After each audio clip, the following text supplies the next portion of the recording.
Bismillahirrahmanirrahim. Assalamualaikum warahmatullahi wabarakatuh. Di sini saya Imaratul Bilad sebagai pemateri keempat atau terakhir akan menjelaskan mengenai hormon pada pria, di mana tak hanya wanita yang memiliki hormon, pria pun memiliki hormon yang sama pentingnya bagi tubuhnya. Dan hormon ini sangat erat kaitannya dengan kesehatan organ reproduksi pada seseorang. Nah, baik pada pria maupun wanita, hormon reproduksi ini terlibat dalam kesuburan dan seksualitas.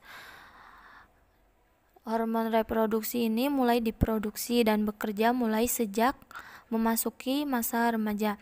Saat itu hormon-hormon ini mempengaruhi perubahan fisik saat memasuki masa pubertas. Nah, contoh dari hormon pria yang pertama itu yaitu hormon estrogen, di mana hormon estrogen ini berfungsi untuk mengontrol kesehatan sperma. Namun, jika kadar estrogen pada pria terlalu tinggi, dapat terjadi penurunan kualitas sperma dan disfungsi ereksi. Nah, kemudian yang kedua, contohnya hormon testosteron, di mana fungsi dari hormon testosteron ini untuk mengendalikan gairah seksual, produksi sperma, kepadatan tulang, dan juga massa otot, sehingga hormon ini mempengaruhi perubahan fisik dan emosional pria secara signifikan. Dan yang terakhir, contohnya luteinizing hormon atau yang disingkat dengan hormon LH, yang diproduksi di kelenjar pituitari dan kerjanya saling melengkapi dengan hormon FSH atau follicle stimulating hormone.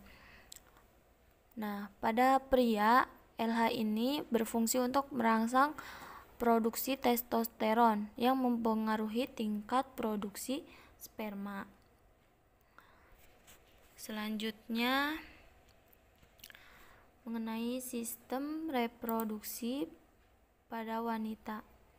Nah, sistem reproduksi pada wanita meliputi organ reproduksi dan proses oogenesis, fertilasi, kehamilan, dan persalinan. Nah, organ reproduksi atau organ kelamin wanita terdiri dari organ reproduksi dalam dan organ reproduksi luar. Kedua organ reproduksi tersebut tidak terpisah satu dengan lainnya, namun saling berhubungan. Nah, apa saja sih yang termasuk organ reproduksi dalam ataupun luar? Nah, pada organ reproduksi dalam, contohnya terdiri dari oviduk atau tuba fallopi, atau yang sering disebut dengan saluran telur, yang berjumlah sepasang yang berada di kanan dan kiri ovarium dengan panjang sekitar 10 cm. Nah, bagian pangkal oviduk berbentuk corong yang disebut infundibulum.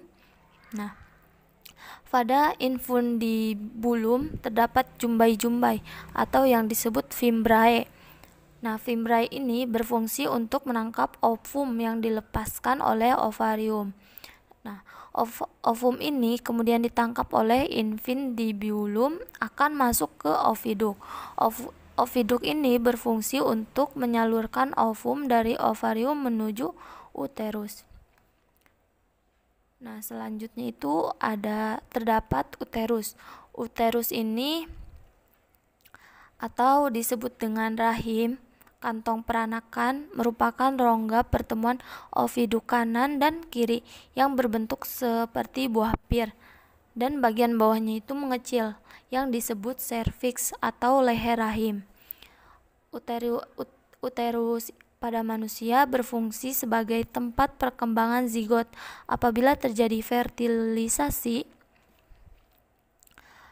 uterus ini terdiri dari dinding berupa lapisan jaringan yang tersusun dari beberapa lapis otot polos dan lapisan endometrium. Lapisan endometrium ini atau dinding rahim tersusun dari beberapa sel epitel yang membatasi uterus. Lapisan endometrium menghasilkan banyak lendir dan pembuluh darah. Lapisan endometrium juga akan menebal pada saat ovulasi atau pelepasan ovum dari ovarium dan akan meluruh pada saat menstruasi. Selanjutnya terdapat vagina, di mana vagina ini merupakan saluran akhir dari saluran reproduksi bagian dalam pada wanita. Vagina ini bermuara pada vulva. Vagina memiliki dinding yang berlipat pada bagian terluar berupa selaput yang berlendir. Kemudian bagian tengahnya berupa lapisan otot dan bagian terdalam berupa jaringan ikat berserat. Selaput lendir ini menghasilkan lendir pada saat terjadi rangsangan seksual. Lendir tersebut dihasilkan oleh kelenjar Bartholin. Jaringan otot dan jaringan ikat berserat bersifat elastis yang berperan untuk melebarkan uterus saat janin akan dilahirkan dan akan kembali ke kondisi semula setelah janin dikeluarkan. Selanjutnya itu apa saja organ reproduksi luar. Organ reproduksi luar pada wanita ini berupa vulva, di mana vulva ini merupakan celah paling luar dari organ kelamin wanita. Vulva ini terdiri dari mons pubis atau mons veneris. Mons pubis atau mons veneris ini merupakan daerah atas dan terluar dari vulva yang banyak mengandung jaringan lemak. Pada masa pubertas, daerah ini mulai ditumbuhi oleh rambut. Di bawah mons pubis terdapat lipatan labium mayor atau bibir besar yang berjumlah sepasang. Di dalam labium mayor terdapat lipatan labium minor atau bibir kecil yang juga berjumlah sepasang. Labium mayor dan labium minor ini berfungsi untuk melindungi vagina. Gabungan labium mayor dan labium minor ini membentuk tonjolan kecil yang disebut klitoris. Adapun klitoris ini merupakan organ erektil yang dapat disamakan dengan penis pada pria. Meskipun klitoris secara struktural tidak sama persis dengan penis pada pria, namun klitoris juga mengandung korpus cavernosa. Pada klitoris ini terdapat banyak pembuluh darah dan ujung-ujung saraf perasa. Pada vulva bermuara dua saluran, yaitu saluran uretra atau saluran kencing dan saluran kelamin atau saluran vagina. Pada daerah dekat ujung vagina ini terdapat himen atau selaput darah. Himen merupakan selaput mukosa yang banyak mengandung pembuluh darah. Selanjutnya yaitu hormon pada wanita, di mana hormon sendiri merupakan zat kimia yang diproduksi oleh sistem endokrin dalam tubuh dan berfungsi untuk membantu mengendalikan hampir semua fungsi tubuh, seperti pertumbuhan, metabolisme, hingga kerja berbagai sistem organ, termasuk organ reproduksi. Salah satu hormon pada reproduksi wanita ini contohnya berperan dalam siklus menstruasi. Contoh hormonnya yaitu yang pertama hormon progesteron, di mana hormon progesteron ini berpengaruh terhadap siklus menstruasi dan ovulasi. Saat wanita mengalami ovulasi atau sedang berada di masa subur, hormon progesteron ini akan membantu mempersiapkan lapisan dalam rahim yang disebut endometrium untuk menerima sel telur yang telah dibuahi oleh sperma. Nah, selama kehamilan, kadar hormon progesteron ini dalam tubuh tetap tinggi. Hal ini mencegah tubuh menghasilkan sel telur baru dan mempersiapkan tubuh untuk memproduksi ASI. Bila tidak terjadi pembuahan, kadar hormon progesteron dalam tubuh akan turun dan memicu menstruasi. Kemudian yang kedua, contohnya hormon estrogen, di mana sebagian besar hormon estrogen ini diproduksi di ovarium atau indung telur. Selain itu, hormon ini juga diproduksi oleh kelenjar adrenal dan plasenta, tetapi hanya dalam jumlah yang sedikit. Nah, hormon estrogen ini berfungsi untuk membantu perkembangan dan perubahan tubuh saat pubertas, termasuk perkembangan fungsi organ seksual dan memastikan proses ovulasi dalam siklus menstruasi bulanan. Hormon ini juga berperan dalam proses keluarnya ASI setelah persalinan, mengatur mood atau suasana hati, dan proses penuaan. Nah, penurunan produksi estrogen dapat menimbulkan berbagai gangguan seperti menstruasi yang tidak teratur, kemudian vagina kering, suasana hati tidak menentu, dan osteoporosis pada wanita lanjut usia. Nah, kemudian yang ketiga itu hormon testosteron. Nah, kadar hormon testosteron ini yang terdapat pada tubuh wanita memang tidak banyak sebanyak pada pria. Namun, hormon ini tetap memiliki fungsi yang penting bagi kesehatan wanita. Nah, perannya yaitu dalam mengatur libido atau gairah seksual dan menjaga kesehatan vagina, payudara, dan kesuburan. Kemudian yang keempat, hormon oksitosin,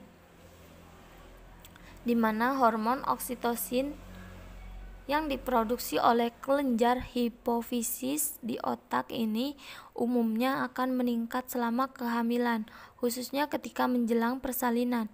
Ketika kadar hormon meningkat, rahim akan terangsang untuk berkontraksi dan mempersiapkan proses persalinan. Setelah melahirkan, oksitosin ini akan merangsang kelenjar payudara untuk menghasilkan ASI. Nah, kemudian yang keempat itu hormon follicle stimulating atau FSH. Hormon FSH ini diproduksi di kelenjar hipofisis dan berperan penting dalam sistem reproduksi. Hormon ini membentuk mengendalikan siklus menstruasi dan produksi sel telur di ovarium. Nah, kadar hormon FSH ini rendah. Apabila rendah, itu menandakan bahwa wanita tidak mengalami ovulasi. Kemudian adanya gangguan pada kelenjar hipofisis atau bisa juga menandakan kehamilan. Nah, sebaliknya apabila hormon FSH tinggi dapat menandakan wanita itu memasuki masa menopause, kemudian adanya tumor di kelenjar hipofisis atau gejala dari sindrom Turner. Nah, kemudian yang terakhir itu luteinizing hormone atau LH kemudian LH ini pada wanita berfungsi untuk membantu tubuh mengatur siklus menstruasi dan ovulasi. Oleh karena itu, hormon ini juga berperan dalam masa pubertas. Nah, hormon ini diproduksi sama halnya hormon FSH yaitu di kelenjar hipofisis dan di otak. Umumnya kadar hormon LH ini akan meningkat saat menstruasi dan setelah menopause. Kadar LH ini yang terlalu tinggi pada tubuh wanita dapat mengakibatkan masalah reproduksi. Selanjutnya, terdapat gangguan pada sistem reproduksi manusia. di mana gangguan sistem reproduksi dapat terjadi baik pada wanita maupun pria. Nah, adapun gangguan sistem reproduksi wanita yaitu yang pertama, terdapat gangguan menstruasi, di mana gangguan menstruasi pada wanita dibedakan menjadi dua jenis, yaitu amenorrhea primer dan amenorrhea sekunder. Amenorrhea primer ini merupakan tidak terjadinya menstruasi sampai usia 17 tahun dengan atau tanpa perkembangan seksual sekunder. Nah, adapun yang kedua, amenorrhea sekunder ini merupakan tidak terjadinya menstruasi selama 3-6 bulan atau lebih pada orang yang telah mengalami siklus menstruasi. Nah, kemudian yang kedua, kanker genitalia, di mana kanker genitalia ini dapat terjadi pada vagina, serviks, dan ovarium. Nah, adapun kanker vagina ini tidak dapat diketahui penyebabnya, tetapi kemungkinan terjadi karena iritasi.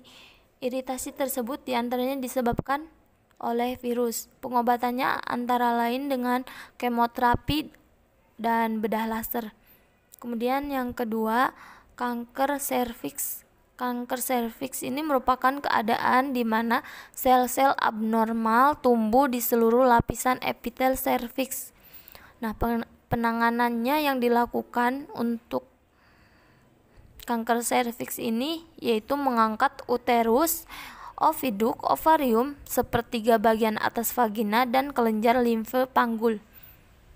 Nah, dan yang terakhir itu kanker ovarium, di mana kanker ovarium memiliki gejala yang tidak jelas, dapat berupa rasa berat pada panggul, perubahan fungsi saluran pencernaan, atau mengalami pendarahan vagina abnormal.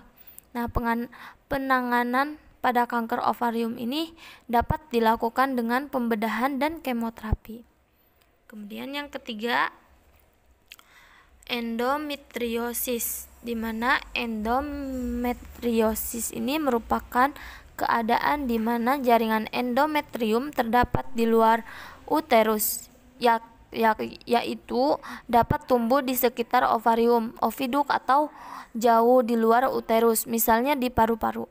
Nah, gejala pada endometriosis ini dapat berupa nyeri perut, pinggang terasa sakit, dan nyeri pada masa menstruasi. Jika tidak ditangani, endometriosis ini dapat menyebabkan sulit terjadi kehamilan. Nah, penanganannya dapat dilakukan dengan pemberian obat-obatan, laparoskopi, atau bedah laser. Kemudian yang terakhir, infeksi vagina, di mana gejala awal pada infeksi vagina ini berupa keputihan dan timbul gatal-gatal. Nah, infeksi vagina ini menyerang wanita usia produktif. Penyebabnya akibat hubungan kelamin, terutama bila suami terkena infeksi jamur dan atau bakteri. Selanjutnya itu gangguan pada sistem reproduksi pria. Nah, salah satunya itu hipogonadisme, di mana hipogonadisme ini merupakan penurunan fungsi testis yang disebabkan oleh gangguan interaksi hormon seperti hormon androgen dan testosteron. Gangguan ini menyebabkan infertilitas, impotensi, dan tidak adanya tanda-tanda kepriaan. Nah, penanganan yang dapat dilakukan dengan terapi hormon. Kemudian yang kedua, kriptorkidisme, di mana kriptorkidisme merupakan kegagalan dari satu atau kedua testis untuk turun dari rongga abdomen ke dalam skrotum pada waktu bayi. Nah, hal tersebut dapat ditangani dengan pemberian hormon human chorionic gonadotropin yang berfungsi untuk merangsang testosteron. Jika belum turun juga, maka dapat dilakukan pembedahan. Nah, Kemudian yang ketiga, gangguan uretritis, di mana uretritis ini merupakan peradangan uretra dengan gejala rasa gatal pada penis dan sering buang air kecil. Nah, organisme yang paling sering menyebabkan uretris yaitu Chlamydia trachomatis, Ureplasma urealyticum, atau virus herpes. Kemudian yang keempat atau yang terakhir ini terdapat prostatitis, di mana prostatitis merupakan peradangan prostat. Nah, penyebabnya dapat berupa bakteri seperti Escherichia coli maupun bukan bakteri. Mungkin cukup sekian dari saya dan dari kelompok kami. Kurang lebihnya mohon maaf. Wabillahi taufik wal hidayah. Wassalamualaikum warahmatullahi wabarakatuh.